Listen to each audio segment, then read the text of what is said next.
గురుగారు, పరమేశ్వరుడు భిక్షపతి. భిక్ష తీసుకునేటువంటి దేవుడు సర్వాధిపతిగా ఎలా పూజలు అందుకుంటున్నాడు? భిక్ష అంటే ప్రతి పదానికి ఒక మూలతత్వం ఉంటుంది. సూర్యకాంతి ఈ దేహానికి అవసరం. సూర్యకాంతి లేని ఎడల పృథ్వీతత్వం మూలకమైనటువంటి ఈ దేహం మనుగడ కొనసాగించదు. అవసరం. పరమేశ్వరుడు పశుపతి. పరమేశ్వరుడు భిక్ష చేసేటటువంటి స్వరూపం. జ్ఞాన భిక్ష, అన్నపూర్ణ ఆ భిక్షను అనుగ్రహించే దైవం. పార్వతీ పరమేశ్వర సంబంధం. వాగర్థ ఇవ సంపృక్తౌ వాగర్థ ప్రతిపత్తియే జగతః పితరౌ వందే. కాళిదాస మహావాక్యం స్మరించుకుంటే లోకంలో అంతా కూడా భైక్షక స్వరూపమే. భిక్ష అంటే కనిపించే స్వరూపం ఒకటి.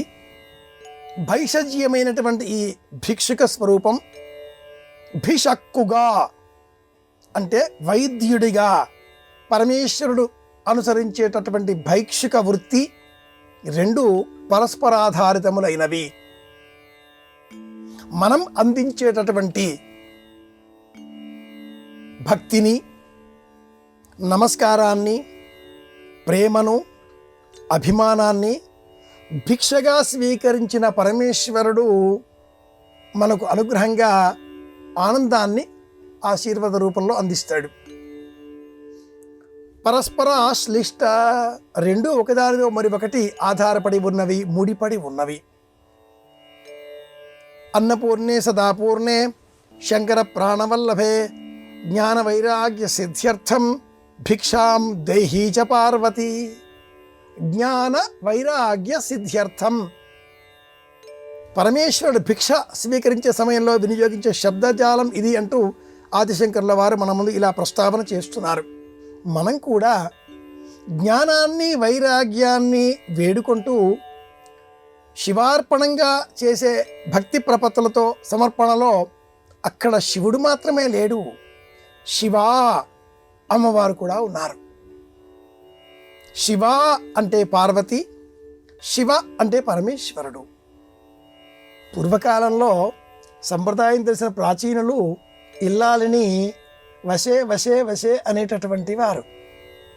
క్రమేణా ఆధునికత బాగా పెరిగిపోవడంతో వశే అంటే ఏరా అంటున్నారు వాళ్ళు. కానీ వశే వశే వశే వశే అంటూ ఉంటే అది శివ శివ శివ శివ. శివ అన్న శబ్దాన్ని తిరగవేస్తే వచ్చే ధ్వని వశే. శివ అంటే పరమేశ్వరుడు, శివ అంటే పార్వతి. పార్వతి లేని ఎడల, శక్తి లేని ఎడల పురుషకారంగా ఉండే శివస్వరూపం నిష్క్రియాపరత్వం వహించవలసి ఉంటుంది. ఏమీ చేయడానికి ఉపయోగపడదు.